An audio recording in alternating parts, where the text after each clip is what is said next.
Per noi, lo abbiamo anche scritto, lo riscriveremo sui nostri profili, la tappa di Porto Tolle diventa sempre la tappa, come si dice, più importante e conclusiva del nostro tour. Quest'anno ovviamente abbiamo fatto 4 tappe, anche noi arrivavamo da 2 anni di stop del Covid che ovviamente ha creato ovviamente qualche problema un po' a tutti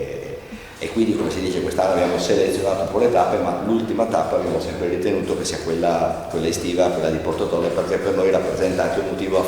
di affetto. Esatto, e quindi questo per noi è il cappello dalla quale partire. Per quanto riguarda l'ospite, voi sapete che Hashtag è strutturato con una sorta di evento musicale nella quale suonano ovviamente tutta una serie di DJ nostri resident che ci accompagnano in tutte le sfilate, e in ogni tappa c'è una guest star nazionale e internazionale. Tanto devo dire che quest'anno ovviamente anche in collaborazione con Eventi Molesti, che è un gruppo del territorio legato appunto a questo tipo di mondo, che farà da supporto a tutto all'evento faremo suonare anche in console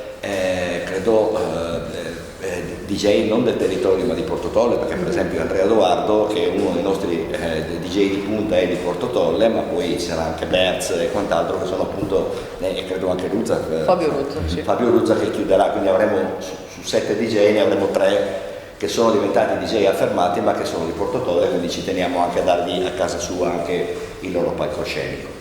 Venendo alla guest, ci siamo confrontati molto in questo caso con Beatrice e il gruppo dei Calabroni per la scelta della guest star, che ovviamente insomma i gusti musicali dei giovani cambiano repentinamente, potevamo, come si dice, spaziare da prodotti molto più spinti legati a questo nuovo fenomeno della trap, che però è molto spinto da questo punto di vista. Abbiamo scelto, e condivido la scelta invece di un DJ, si chiama Cristian Marchi, è uno dei DJ italiani più affermati all'estero, è residente a Mykonos, in uno dei locali più esclusivi del pianeta, è produttore, una delle sue hit credo sia stato per più tempo, è il DJ italiano che ha avuto per più tempo nelle hit internazionali su Spotify, la sua remix insieme a Benny Benassi. Devo dire che in questo momento sono i 2 DJ italiani più conosciuti al mondo italiani.